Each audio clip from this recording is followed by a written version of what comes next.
દ્વારા ભારતને રત્ન આપવામાં આવે છે. તેઓ ભારતના પ્રથમ મહિલા આઈપીએસ છે. તે ભારતની શ્રેષ્ઠ ખેલાડી છે.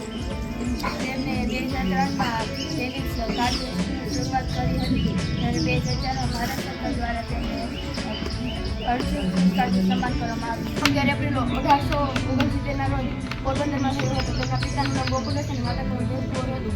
તેઓ એક ગુજરાતી પરિવારના હતા. 13 વર્ષની ઉંમરે તેમના લગ્ન મહાત્મા ગાંધી જોડે થયા હતા. તેમણે 4 વર્ષની દોડવામાં જીત્યા હતા.